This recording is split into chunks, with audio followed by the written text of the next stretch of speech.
All right, guys, today I want to talk about an SUV that's been talked about for a long time. And the real question is, why do we not have this thing in the United States? So let's do this. All right, guys, so this is it. This is the 2024 Ford Everest. If you haven't heard of the Everest before, this is a vehicle that Ford makes primarily for the Australian markets. This is a SUV, a three-row SUV, made off the exact same platform as the Ford Ranger and the Ford Explorer. The platform is called CD6. Lots of manufacturers use a common platform and put several vehicles across it. You do it for cost and complexity. It makes sense. But why the heck do we not have this awesome SUV in the United States? I've always been a huge fan of this thing. I like the looks of it. You know, when you look down the side, you kind of got like this a little bit of a Range Rover vibe, the way the slope of the rear windows, the body side, and then check out this. It's got like a little bit of a lift on it. I just love it. Now, what's interesting is I noticed these taillights. There's some commonality to that, to the new Ford Explorer in the United States, but you can really feel a mix of like a little tiny bit of size-wise somewhat compared to the Ford Explorer in the United States, but clearly this is the Ranger front end. And you know what's funny? I'm not a huge fan of the Ranger front end, but I actually think it looks pretty good on the Everest. But if you're not familiar, like I said, it's a three-row SUV. I'm going to kind of go over some of the specs and some of the features of it. But man, I really, really wish this would make it to the United States. I think it'd be really successful. To me, this picture right here is my favorite. In this photo right here, I get a feeling of like they took almost like a Tahoe Yukon from the side profile right there and then mixed it with a Range Rover. I just think it looks phenomenal. It is a good looking SUV. There's another photo. That I think is the limited platform. Yep. But I want to kind of go over some of the specs of this thing. So clearly in Australia, a very popular thing is they like highly capable. I mean, if it wasn't for Australia, I don't think we'd see a Ford Ranger Raptor in the United States. They've had them in those markets for, man, 5 to 10 years now, and we never had it in the United States. And what's cool is because they're so focused on certain off-road capabilities, they get some high-tech suspension and axle designs that we don't get in the United States. And I kind of want to talk about that. So a few things. Number one, they got a 2-liter diesel. Pretty cool, right? Great fuel economy. And then they got a 2.3 liter, puts out 300 horse. We're familiar with that engine in the United States. That's also available. But now I want to kind of show you some of the different options for the interior. Oh, here's another thing. This is going to blow your guys' mind. The tow rating on this, 7,700 pounds. That's as good as a Ford Ranger and way better than the Ford Explorer that we have in the United States. 800 millimeter is 31 and a half inches of water weighting capability. That's incredible.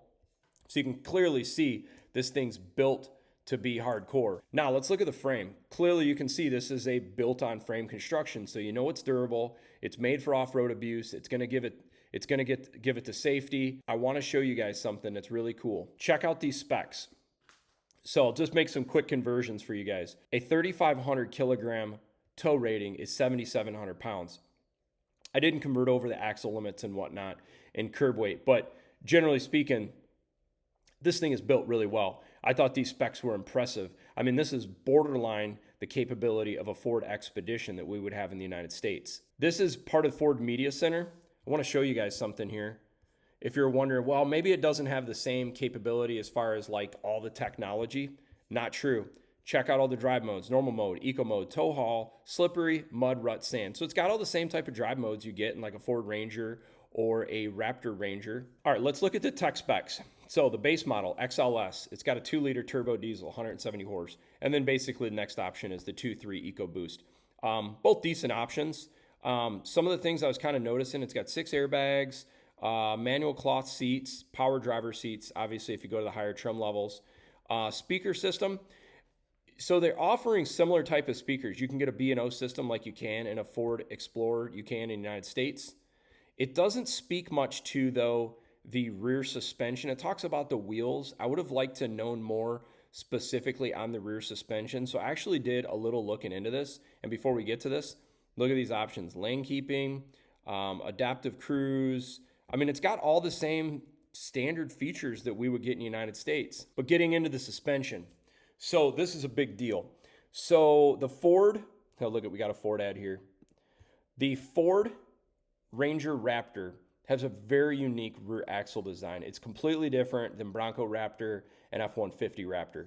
First off, I think they call it a third member rear style axle. So this is the rear axle assembly on a Ford Ranger Raptor. These are primarily known to be very strong. Toyota's been running them in some of their vehicles, and the old school Ford 9-inch was a similar style construction. But what's unique about the Everest and the Ford Ranger Raptor is the style of suspension technology they use. They're using something called a Watts link. And Ford Performance does a really great video talking about this technology in the Ford Ranger Raptor. But this is just a picture, and basically got an upper link, a center link, and a lower link. And I'm not going to go into crazy detail on this because you could spend an entire video about this. But basically, it's very complex, it's more expensive, but it's the best performing rear axle suspension technology for vehicles designed for off-road use. So this is actually better and more consistent because of how the rear axle rotates on articulation off-road than the Bronco Raptor we get in the United States, but it's also more complex. These are the kind of features this thing has on such a capable, awesome vehicle. Here's another picture.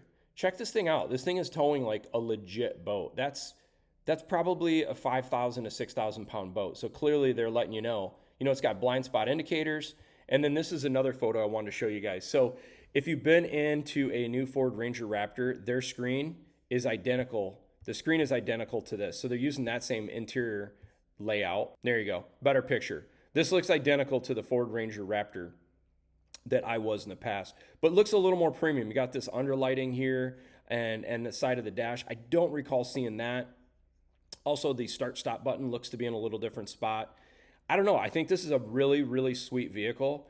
I wish they'd bring this to the United States. I hope you guys like this too.